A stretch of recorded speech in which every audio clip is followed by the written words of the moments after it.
Way back in 1952, publisher HarperCollins released one of my favorite books of all time. It's the third installment in C.S. Lewis's Chronicles of Narnia series. The book was called The Voyage of the Dawn Treader.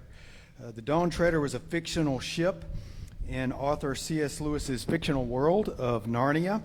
In the book, this family of three Earth children, they join an adventurous group of Narnians as they take off an adventure across the oceans of the Narnian world. And on the way, they have lots of cool adventures. One in particular, though, proves interesting for today's passage. They encounter this group of people called the Dufflepuds. The Dufflepuds were a quirky and interesting group of characters who had a habit of always messing things up. Despite their best efforts, despite their best intentions of trying to do the right thing, in one comical scene, they attempt to use this wizard's book, a magic book that this wizard has, and they want to read the magic book and cast this spell over themselves to, quote, in their eyes, beautify themselves. They want to cover over their ugliness. In their eyes, they were ugly. They were in a shameful state because they had been given or forced down into just 1 foot. And so they wanted to cast this spell and make themselves beautiful again, but they mistakenly read the wrong spell and they cause themselves to become invisible. And many other failures like that by these Dufflepuds happen throughout the chapters that include them. The Dufflepuds were a people who were trying to do the right thing, but left up to themselves, they always seemed to mess it up. So today, we are in the last chapter of the book of Judges, and we see a very similar spectacle. People who are trying to do the right thing, perhaps, but they always seem to mess it up, sometimes even making it worse and worse as they go. Only these people, it's much more sinister, much more tragic, because these stories are true. They really happened. Let me set the stage for our sorry story today by skipping all the way to the end of the chapter real quick. Notice with me Judges chapter 21, verse 25. In those days there was no king in Israel. Everyone did what is right in his own eyes. It's a commentary over the whole of this story, over the whole, really, of the last 5 chapters that we have seen. We have seen that exact phrase before in the final chapters. It's a theme that seems to color everything that God is saying in the last section of the book of Judges. There's 2 parts to it. I want to focus on the second part first. Everyone did what is right in his own eyes. Man tries to fix things, but as we've seen in history and as we've seen, we will see today, we mess it all up. You think back just to the few chapters that we've just went through. Judges chapter 17, Judges chapter 18. There was the story of Micah, the story of the Levite with Micah, how they set up this false, messed up form of worship. Doing worship our way, we mess it up. Judges 19, there was a story of another Levite who was making all these decisions in life, living his life out, doing all the things the way he wanted it to do it, doing things that were right in his own eyes. But left up to ourselves, we mess our own lives up. Judges 20, we saw this last week as well, the response to this what's called the Gibeonite deception. There were these really wicked guys. There were these really messed up guys who did bad things. And God's people said, we need to bring justice upon them. But justice turned into vengeance. These people almost got wiped out. Justice left to ourselves, we mess it all up. And then today, Judges chapter 21, I think one of the things at least we will see is all our attempts to bring salvation to ourselves, all our attempts to bring salvation to our communities, our governments, our land, we mess it all up all the time. Part of the story, I think, of these sorry spectacles that are all through these last 5 chapters, man's ways are not God's ways. Whenever we try to fix our situation, it often devolves, it unravels into chaos. Whatever leaders we put in place they're going to fix all the things for us, they bungle it up. They mess up because they're human, just like us. Whatever foolproof system of governance that we're going to put in place to make sure that we are constrained by our own desires to live things out in life. We can put this great republic in place, but left up to ourselves, it always devolves and unravels. It will fail.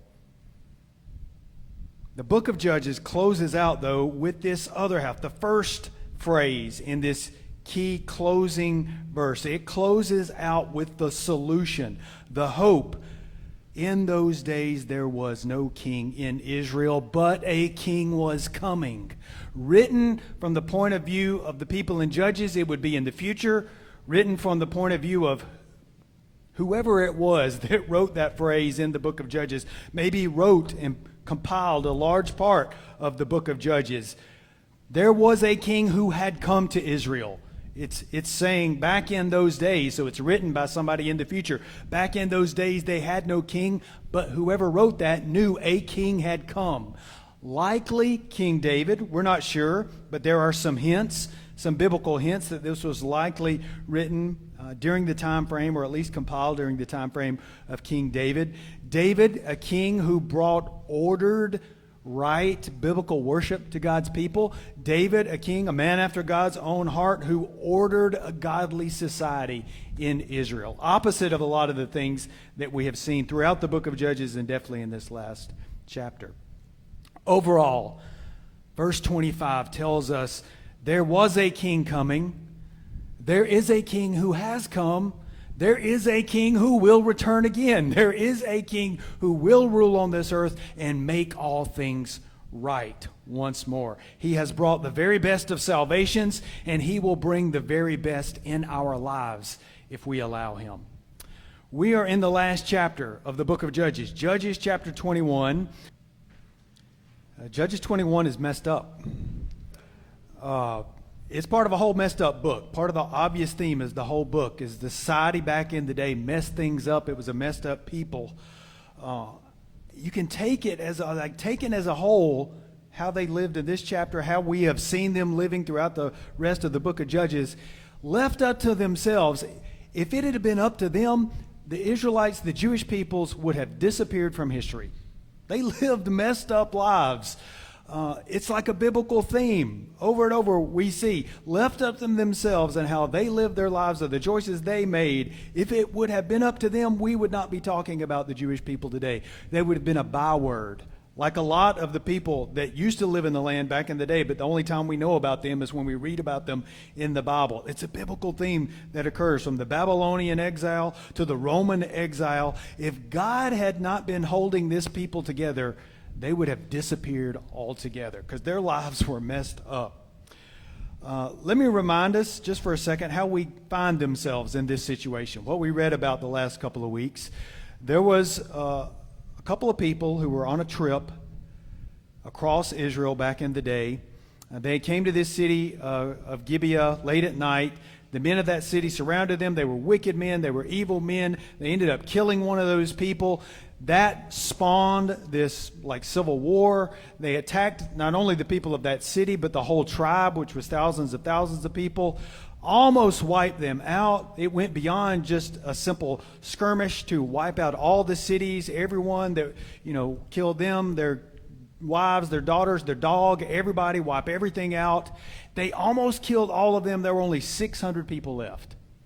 And so part of the theme that's woven into this last chapter is then they recognize, oops, we messed up. We almost killed everybody. How do we provide wives for these 600 men so that the tribe doesn't disappear? But then there's a further complication. As we see here, there's two, what I'm calling tragic vows that we see that make things even more extremely messy. And we've seen this theme before, tragic vows. You may remember Jephthah. He was one of the judges. He had gone into this very difficult battle. The battle pressed on him, and he was very scared. And he said, God, if you give me this victory, whatever comes out of my house first, I will dedicate as a live sacrifice to you. And when he got back home, the first thing that came out of his house was his one and only daughter. It was tragic. And then we see a theme very similar to this in the final chapter. Judges chapter 21, reference back up in verse 1. Now the men of Israel had sworn at Mizpah, no one of us shall give his daughter in marriage to Benjamin. So these guys were really bad. We're going to attack them. They'd made this vow before the battle. Before the battle, they said, we're going to attack them. We're going to almost wipe them out. We're not giving any of them any wives at all. It was tragic because following the wars, there was only this small remnant of Benjamin left, and there was no way for these 600 guys only apparently, to repopulate itself, to refresh itself. They were going to just die out. And then they began to feel guilty. The people of Israel began to feel guilty. They were like, what have we done? Now we've put these folks in this terrible situation. It's a biblical theme. Watch what you say. And maybe even more importantly, as we read these tragic vows here, watch your decisions, the things that you internalize and you decide, I'm going to do this or I'm not going to do this. First we see the narrative here, these pictures of it, these stories that actually happened back in the day. But in Proverbs chapter 20, much later, one of God's people wrote it down to say, it's a snare to say rashly, it's holy, like something's dedicated to God, only to reflect afterwards, after making vows. Probably the second part of that proverb is even more important than the first. There's nothing wrong with dedicating things to God, but think through what you're doing in life before you do it, before you just step off into something, because there are traps. We saw it earlier. Our enemy lays traps. He's a lion roaming around trying to attack people. Be thoughtful. Be wise. But the jacked up people of Judges, they make this rash decision. They make this doofus declaration. We will not give any of our girls as wives to Benjamin. And in so doing, they had shut off life. Like they'd cut off, like cutting off a water spigot. They'd cut off the possibility of life coming to these Benjamites. So I think one of the lessons we can take from this weird last chapter is be careful what arbitrary, or sometimes not so arbitrary, like lines in the sand we draw in life. Sometimes we draw these lines in the sand and we say, I will not do this. Or we draw these lines in the sand and we say, I'm going to do this. Or we draw these lines in the sand, they're completely arbitrary. I'm not hanging out with those people. Or we draw a line in the sand and we say, that's too far. I can't do this or that. Associate with those people. Whatever lines in the sand we might draw, be careful, be cautious, seek the counsel of God on what you're choosing to do, because we might just be shutting off the lifeline of life for others. The Apostle Paul said, I have become all things to all men so that I might by any means save some. Be careful what lines in the sand you draw and say, I'm not going to cross the aisle to associate with those types of people. You might be shutting off the gospel from people's life. You might be shutting off life and relationship for yourself. You might be shutting off the possibility, the opportunity to transform our communities by these thoughtless, selfish decisions. The second tragic vow we see here, Judges chapter 21, verse 5, it is extremely ironic, I think, and telling. The people of Israel said, which one of all the tribes of Israel did not come up to the assembly of the Lord? When we called you together and say, gather with us and we will bring justice, which one didn't come? For they had taken an oath, a vow, concerning him who did not come up to the Lord to Mizpah, saying, he, this is like plural here, not a singular person, but a group of people, he shall surely be put to death. We're calling everybody out to bring justice against this tribe. And if you don't join us, if you're not with us, then you're for them. And so you are going to get the same thing they're going to get, which is death and justice, vengeance, really. It's interesting here, and I think quite ironic, because if you compare that to way back in chapter 1, God said, way back in chapter 1 and even before then, to Joshua, who led the people into the promised land, he said, when you go into the promised land, you're going to find all these people. I want you to remove them completely so that they don't lead you astray. They didn't do that. So they were led astray, and it led to all these problems, all this wicked living, all these bad decisions. So they didn't do what they were supposed to do. And now here at the end, chapter 21, the very thing that they're doing to their people, their brothers, is what they wouldn't do to the people of the land back in the day. It is ironic. But I think we often do the same thing. How often when we want something in life, we will go to great lengths to get it. We will sacrifice all kinds of things when we want to do it, whether it's a promotion at work or a shiny new play toy in life or some social advancement or some vacation or thing that we really want to experience in this life. When we want it, we'll make all kinds of sacrifices. But when God's kingdom needs something, when His Spirit nudges us to do something, we often balk, or we stall, or we delay, or like Jonah, the prophet Jonah, we will outright say we won't do it. So, first we see these two tragic vows, but then after that, after the tragic vows that do lead to destruction, or almost lead to destruction, the Israelites seem to get it. They say, well, wait a minute, this situation is not right. Something needs to be done.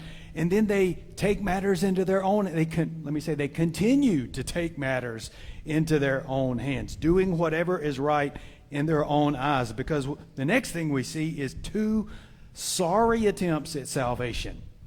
The first thing we see, they attempt to bring life to the Benjamites, to their brothers, but it comes from this really messed up, sad approach of bringing death to others. Out of this tragic vow concerning the people of Jabesh Gilead, the reason they reason to themselves, the people of God, the Israelites back in the day, they say, we can wipe those folks out, and then we'll take their daughters and we'll give them to these guys over here. Judges chapter 21, verse 10 sort of gives the description of it. They say, go to each other. They say, go and strike the inhabitants of Jabesh Gilead with the edge of the sword, also the women and the little ones.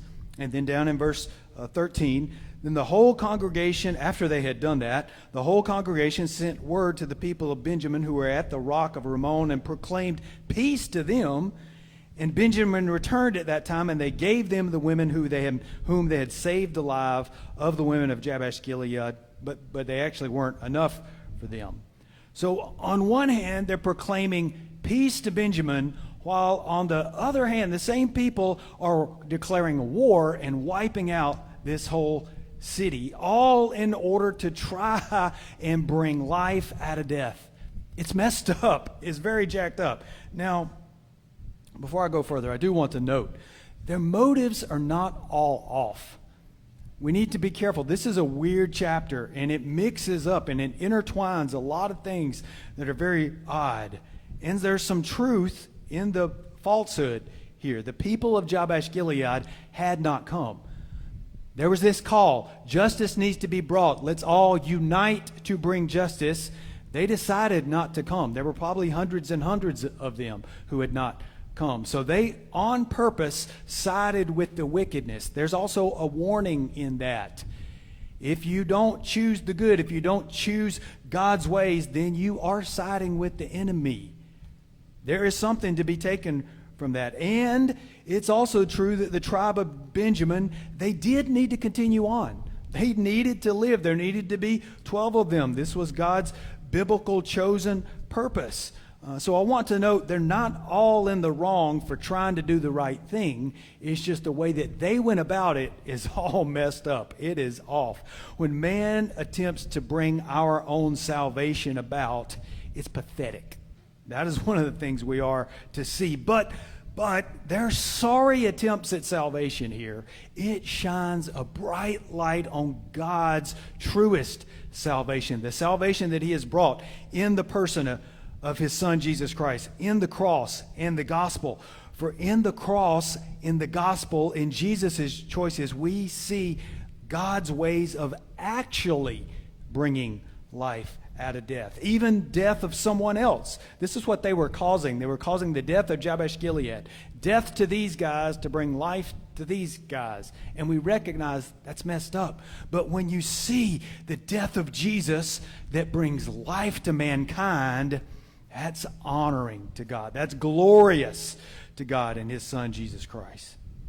The other, I'm calling it a sorry attempt at salvation here, is this involuntary offering of further wives for the tribe of Benjamin. They're like the taking, the snatching of wives. Judges chapter 21, verse 16. The elders of the congregation first said, "What shall we do for wives for those who are left, since the women are destroyed out of Benjamin?" And then you can skip down to verse 20. And then they commanded the people of Benjamin, saying, "Look, go lie in ambush in the vineyards and watch. If the daughters of Shiloh come out to dance in the dances, then come out of the vineyards and snatch each man his wife from the daughters of Shiloh, and then go back to the land of Benjamin. If we hear any complaints about it, we'll smooth it all over and we'll make it right." Now, it's true that the people of Benjamin were in an emergency. They were in great need. Their lives were like hanging by a string. They were almost on the verge of extinction. And it's true that the other people of Israel had made a vow. They had promised, no wives for Benjamin, like no soup for you. That further complicated the matter. Not everybody got that. That's okay. But rather than seek the counsel of God and pursue his ways for doing it, waiting for some creative solution to this, they forced an involuntary sacrifice. They forced these women, which is, it's also ironic because what happened to a woman was the same thing that kicked off the Civil War. So now they're forcing further horrors and tragedy on women back in the day. The people were messed up. Society was messed up. And they worked out this backroom deal, the taking of the offering of a wife, which would lead to the furtherance of life. But their sorry attempts at salvation, their messed up ways of doing it, shine a bright light on the awe-inspiring gospel and the purity and power of Jesus' sacrifice. The one and only Son of God said, "I, of my own volition, like my own choice, I will choose to go and give up my life. Nobody takes it from me. I give it of myself. I willingly give this sacrifice for the salvation of humanity."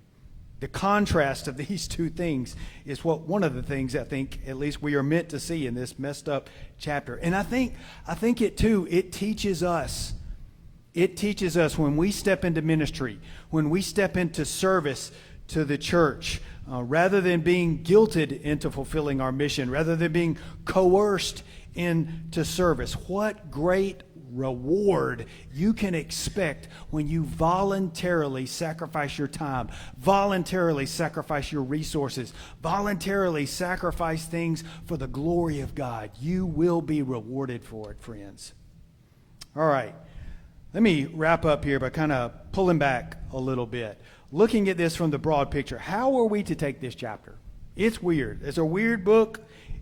It's odd. It's a messed up closure to the book of Judges. How are we to view like these crooked acts of salvation? Let me close out with 3 ways I think we can take the weirdness and messed upness in this chapter and kind of redeem it if I can. 1, overall, we see the tribe of Benjamin saved from destruction, saved from extinction. They were on the verge of being completely wiped out. And yes, we do need to admit the Gibeonites, who they were a small part of the people of Benjamin. They done some messed up stuff. They were wicked. They were broken. There was an ugly affair that we read about last week with the Levite and his concubine. They had done grossly wrong things, and they deserved judgment. Their clan, their tribe, all of them, the Benjamites, together, they had sided on the side of wickedness, and they deserved destruction. But the compassion of God's people, we see it here as well, woven into this messed upness. We see the compassion of God's people that kept them from total destruction. Their compassion compelled them to offer life instead of complete destruction. Notice verse 15. And the people had compassion on Benjamin because the Lord had made a breach in the tribes of Israel. In that same way, God's compassion compels him to offer life to us. We, just like those Benjamites, we deserve judgment for our sinful acts in this life. We deserve to be wiped out, never to be remembered or heard from in history again. But God made a way for mercy. His indestructible Son gave himself for us so that we don't have to be destroyed. Their hearts told them this tribe should not be completely wiped out. Their love compelled them, but there was a complication. Their vow that they made, their vow kept them from showing mercy to these others, their own people. They were constrained. So a way was made that they might not be blotted out from the earth. Verse 17, they said, there must be an inheritance for the survivors of Benjamin, that a tribe not be blotted out from Israel. This, I take this, it's like a type, like a shadow, a foreshadowing of the gospel. The love of God compelled him to save humanity from complete destruction, but the justice of God constrained him. So a way was made in the person of Jesus Christ, who came as one of us to take our punishment on the cross so that we might not be blotted out from the earth. Second thing, note, I think it's important, that the salvation that we see, messed up as it is, the salvation that we see, the bringing of life, the wives that were provided, however twisted that it came about, it came from Israel itself. Like, they didn't go to these people who they were supposed to wipe out, that they didn't wipe out, even though they were available. They didn't take wives from them. They wisely, I think correctly, said, wives need to come from ourselves, from Israel. Those are the people that has to provide wives for the tribe, the people of Israel, in the person of Benjamin. I think this is showing us here the redemption had to come from their kinsman. It had to be a kinsman redeemer that brought salvation to the people back in the day. It's a theme that is very strong in the next book of the Bible. The book of Ruth that comes after the book of Judges, that book which starts out in the time of the Judges, these things happened. It's a theme that I think in a little bit of a sense we can get here in this last chapter. The kinsman redeemer had to come and bring life to God's people. Both of those things in the book of Ruth, and in a weird way, chapter 21 here, it's a picture of Jesus. Jesus had to come as one of us to take on our humanity so that he, in our humanity, could bring salvation to humanity. He is the best and the truest kinsman redeemer, one who is related to one of us, who can bring the only and truest salvation to humanity so that we might not be wiped out. And finally, overall, this chapter with its pictures of this messed up salvation, it's a picture of how we, left to ourselves, mess it all up. But Jesus is the only leader who delivers perfectly. The final verse says it's the only commentary, the only color that we get at all is of how we are to take these sad scenes that wrap up this sad book. Verse 25, in those days there was no king in Israel. Everyone did what was right in his own eyes. In those days, like in our days, there's no perfect king to bring godly order, to bring godly life and salvation in this life. Now, King David would come. He was a man after God's own heart who, in a sense, would do right. But David himself was also messed up. If you know much about his story, there's the whole ugly story of David and Bathsheba, who he took and forced her to have an affair with him and then had her husband killed. That's pretty bad. So David, who was this leader after God's own heart and did set biblical order and biblical worship back in the day, he himself was messed up. There is no perfect leader in this life because Jesus is the only perfect leader who will come to this earth one day. David was far from perfect. And in this closing chapter, if it tells us anything, it tells us, left to ourselves, we mess everything up. And our hearts yearn for order in this life, for order in our communities, order in our society. But God has so worked it out that there is no perfect community. There is no perfect nation. There is no perfect thing that we could ever get to because the perfect is coming. That is the rule and reign of the righteous King, Jesus Christ, who is coming to this earth one day. But the great hope that he does give us, when you allow Jesus, the King, to come into your life and order your life before he returns one day. When you allow him, when you put your faith in him and ask him to make him king of your life, he will order your life and bring peace and bring blessing and bring salvation. Let me pray.